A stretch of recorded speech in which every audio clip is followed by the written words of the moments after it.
speaking up. Speak it up, speak it up, speak it, speak it, speak it, speak it up, speak it up, speak it, speak it. Speak. Everybody, welcome. I'm so glad you're here.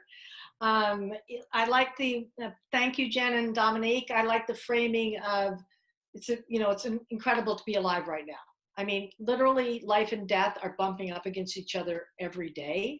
It's terrifying and exhilarating, and I am just trying to share anything I can to help people be activated and I have a lot of experience in doing public speaking and being at meetings, actions, both government and activist meetings. So I just wanted to let you know that Facebook messed with us on this event. So if you want to help with the first activism, as we try to get people to come to the next event, they didn't let either Jen or I send out messages to the people interested. And then we tried to use Messenger and they wouldn't let us do that. And I've never been blocked, and we both got blocked and neither of us have. So it actually happened. So we've got the badge of honor of now Facebook censoring us. Anyway, why do I call it Speak Truth, Be Power? Because truth is power. And if we always say speak truth to power, in that sentence, we're giving the power to the other. And these times especially, everyone is starting to realize that we have the power. The energy is with us. People are having to change fast. Police chiefs are quitting. Mayors are quitting. In Seattle, they have declared an autonomous zone around a police station they shut down.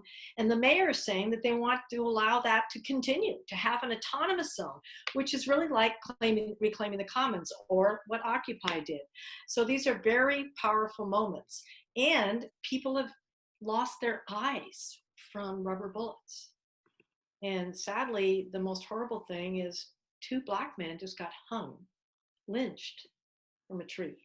So it's hard to talk about all of this because we have to keep dealing with taking it all in and then finding our spirit. But, you know, there is no greater power in the universe than love. And when truth is motivated by love, we can do this. We don't have to necessarily know how. We just have to learn what we can and create allies and be the best ally that we can. So one thing you always want to remember is that we have the power. Literally, the government people are public servants. They are serving us. So some of the memes that have been changed, like during Occupy, we started saying 99%. Which helps you realize that we are the 99%. The 1% that's messing everything up right now is probably even less than 1%. So we can do this. Also, I like to reframe the idea. I mean, no one knows what's going to happen. I'm scared. What's going to go on? Well, if nobody knows what's going to happen, it actually allows imagination to make anything happen. In the Tarot, it's the Fool. It's the anything can happen. They used to say in the Paris Commune, in the revolution there, was, how did they put it? Be realistic, dream the impossible. So, you know, what we also need to remember is no one is free right now. If you think you're free, you're not. None of us are free because we are living constantly under the surveillance and the police force and being watched and monitored, and so that we can be good consumers. That's our job, consumer. So my activism started in the first with the civil rights wave when I was only from 11, 12 years old. We worked. It actually used to say in the San Francisco Chronicle, in rentals and in houses for sale, no Blacks allowed. It said it printed in the newspaper.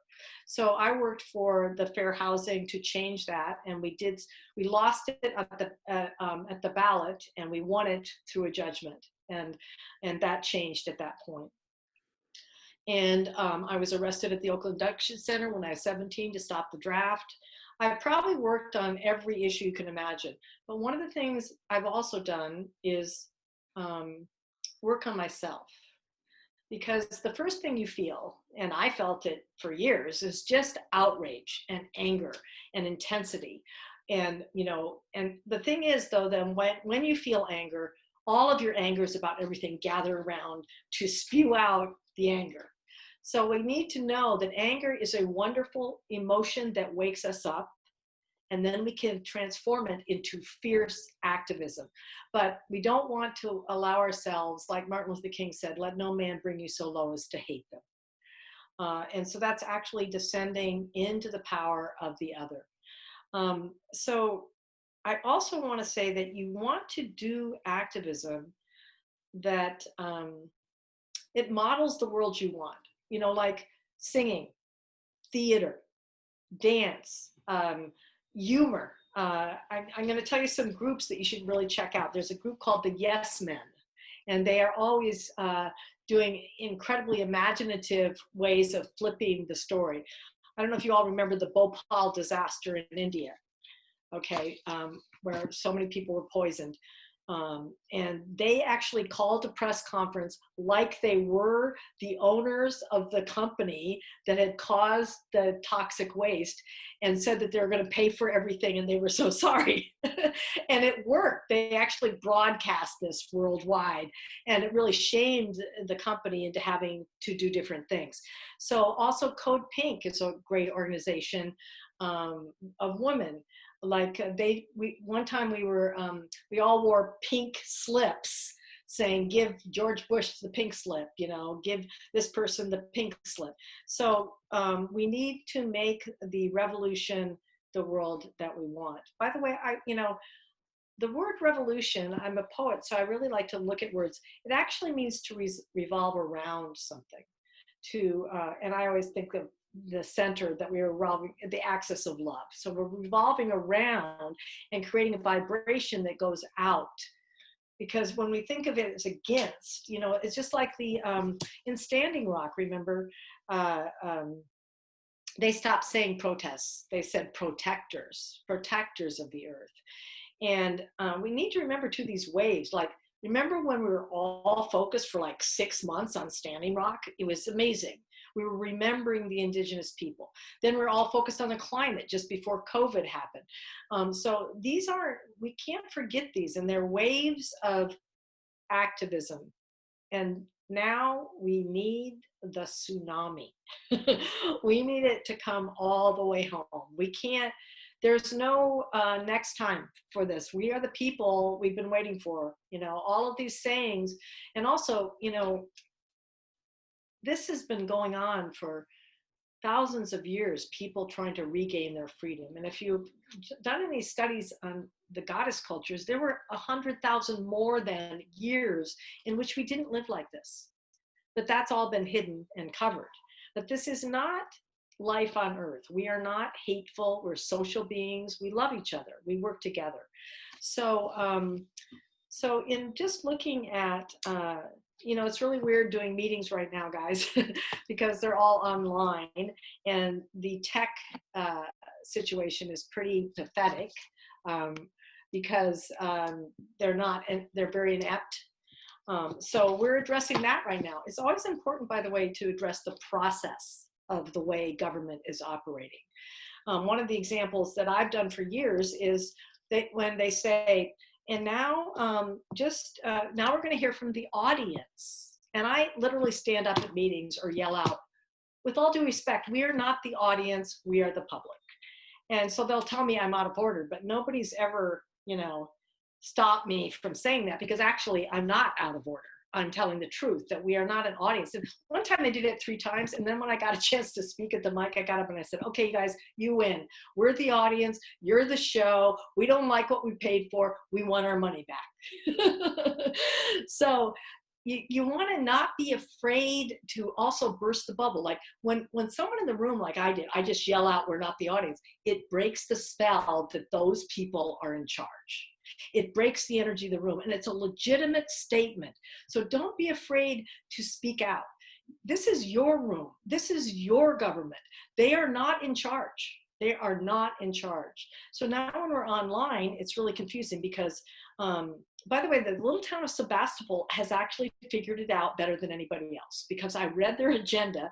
And by the way, you can get the agenda emailed if you're in Sonoma County. Most places you can. So you can get agendas for any meetings you want to know about to keep up to date. They can send you the meeting and look at the agenda. So if you want to do public meetings, you really need to familiarize yourself with the agenda, with how it works. And if you don't understand, ask one of the council members or ask one of the supervisors or email them. You need to have answers to understand when you're in the room, because many people, when they first go to meetings, they feel like they don't know what's going on. I don't understand what's happening. And then you're disempowered in that moment. So you also want to talk to other activists. So the other night, I've been going to police commission meetings. I don't know if anybody watched the video that Jen posted, but maybe they can catch that later. You can put it in the chat, Jen.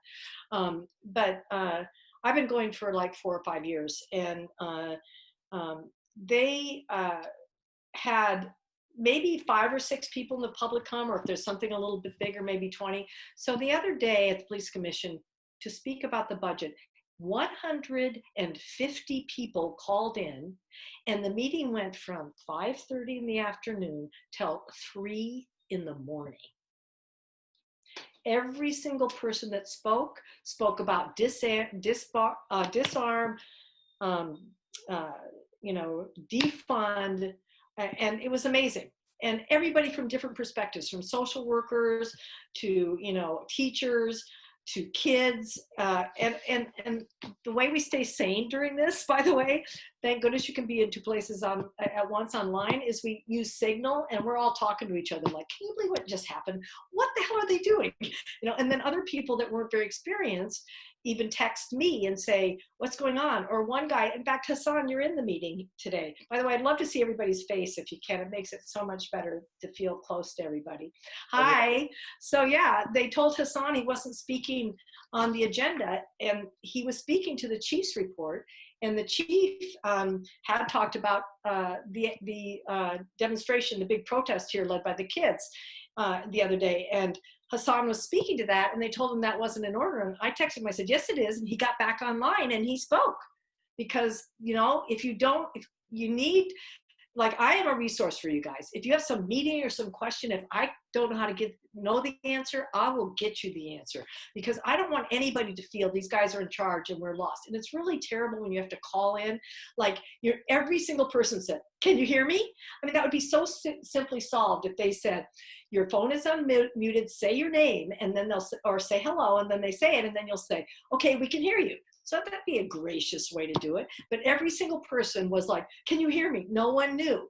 You don't want to start your voice like that. It's so disempowering. But these simple things make a difference. So 2 of us women in the Justice Committee for the Democratic Socialists of America wrote a long letter explaining what they were doing. And by the way, if you want to know about how meetings are run, there's the Brown Act. So the Brown Act is very important to understand what our rights are in public meetings. And the Brown Act says that we have to have full access. And also, during public comment, they made it so we couldn't see any of them. So we don't even know if they're in the room. They could all leave. I mean, went till 3 in the morning. I doubt if everybody stayed in the room, they didn't have to be on the screen. So we won. They rejected the budget that was proposed for the police department. Now, that isn't a done deal, but it's never happened at the police commission that they've rejected a budget unanimously, including the 2 people that the mayor supported, because the 2 people that the mayor supported have never voted against her on anything. So we have power. The other day, the Rules Committee was checking out the 2 appointments that Mayor Breed in San Francisco made for the police commission. And they were questioned, and neither of them had any connection with the Black community whatsoever. So we had a 6-hour phone session that time. And those 2 people, we actually completely succeeded on that. They are out. They are not going to be on the police commission. We got the Rules Committee to not recommend them, and the Board of Supervisors voted 10-1 to disapprove of them. So they're out. So these things are happening fast and intense now, and so many people are engaged, and we got a lot of work to do. And we need to stay in touch. We need to stay connected to each other. And there's always, the other thing I want to say is, in these times, nobody's asking if things work if you get in the streets, because it's obvious how powerful it is to get in the streets. But in between times of these waves, people say, what's the purpose of getting in the streets? Well, one thing I want to tell you is it's for us to get together, for us to create community. And now, like in Seattle an autonomous zone. I mean, I want autonomous zones everywhere until the whole damn country's an autonomous zone. Let's do this, you know. I think we also need to remember the big picture that, you know, we're worried about the police. The rest of the world is threatened by our military. And we can't just think about us. We have to connect. This is a world revolution. If it isn't a world revolution, it's not going to happen. We know where there's dictators all over the planet that are creating such horror. So you also, it's important, I always feel it's important when you're speaking, either at an activist meeting or as at an event as the featured speaker or at a government meeting, to first contain what you're saying in the vision that you have, in the love of what you want, in what you don't want destroyed. Like, I love that river. I don't, you know, like I have a young activist that I know who's working in to save the Tule elk in Point Reyes. She started out as a volunteer. She was a director of the volunteers. She loved the place. She just fell in love with it. She was doing all this work. And then she found out they were going to kill the Tule elk so that the cattle could graze there, so the farmers could make money off our national park. And then she became a full activist. They didn't let her be a volunteer anymore. And they told her she had to take down her social media posts about her activism, which she obviously doesn't have to do. And then I got her in touch with the First Amendment Coalition because that's ridiculous. So that's an interesting story, because do something about what you care about. Do something about what you love personally. Don't like jump on something. I guess I should do something. I don't know what, because then you're just a do-gooder and you think you're helping, but your soul has to be in it. You know, if all you care about is Tule elk right now, then great, save them. Because that's an example of how we can stop the government from taking our public parks, which, by the way, are used a lot for money making and cattle grazing, and change that. And that could stop it in all the national parks. So don't ever think that a small act can't do a lot, because it can. It really can. You know, the way you want to approach. Oh, that's what I was going to ask you all. While I'm talking, and we're going to open it up a little bit for comments and questions. And also, by the way, I'm much more into that you have something to say. You know, I'm not the big authority. I'm kind of over that whole, now this person knows everything and we're going to just silently listen and take in. And I like horizontal democracy. I'm here to help, to serve. I am not in charge. I'm helping facilitate, as Jen and Lauren are as well. By the way, thank you, Lauren, for doing this as well. So where was I going with that? I forgot. You were saying you were going to open it up in a few minutes or something. Right, thank you. So what I wanted to ask all of you is, what is your passion? And let your wildest idea about what you could do about that passion come into your imagination. And it can be, you know, completely weird. Let me tell you one action I did. So when I first moved mainly back to San Francisco, I also live in Sebastopol. They were about to turn the Palace of Fine Arts into either a shishi hotel for the rich or a police museum. Doesn't that seem appropriate for the time?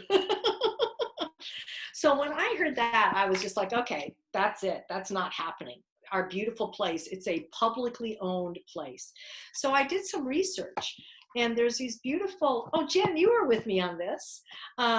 So there's these beautiful 40-foot tall women who are leaning over, and they're called the Weeping Woman. So I did some research, and I found out that the Weeping Women were the architect's vision of what they were weeping for: a world without art.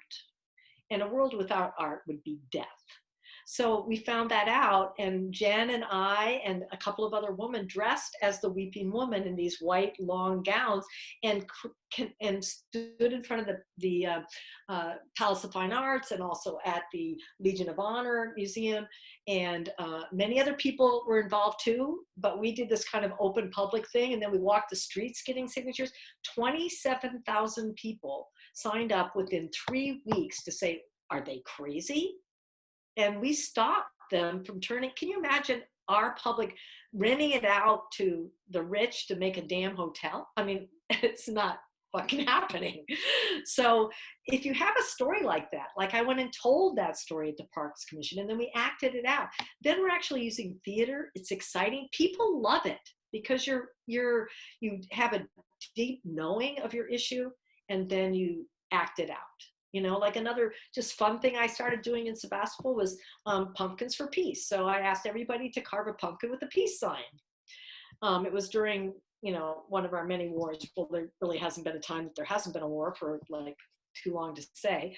But anyway, and then the mayor liked it, and the mayor and I had a picture taken together with our pumpkins for peace. And then a group of lesbians made a huge peace sign out of 40 pumpkins for peace in the center of the town. So just a little idea, it grows. Getting back to the police, for one Iraq march, by the way, we had 500,000 people in the streets before the Iraq War. And this was that march. And I dressed as a fairy godmother for peace. I had my magic wand. I had a long, beautiful evening gown, blue, I remember, and a crown. And I was the fairy godmother for peace. And when we got to City Hall, on the steps of the federal building, the top step was lined with riot gear police, and other people were just coming in. There were like 4 or 5 rows below them of people sitting under them, and all the people felt kind of oppressed because all these cops are up above them. So I go up to the cops and I bless them with my wand. And I said, "Oh, thank you for joining us, officers. Bless you. I'm the fairy godmother for peace." And then everybody started cracking up, and the cops didn't have any power anymore.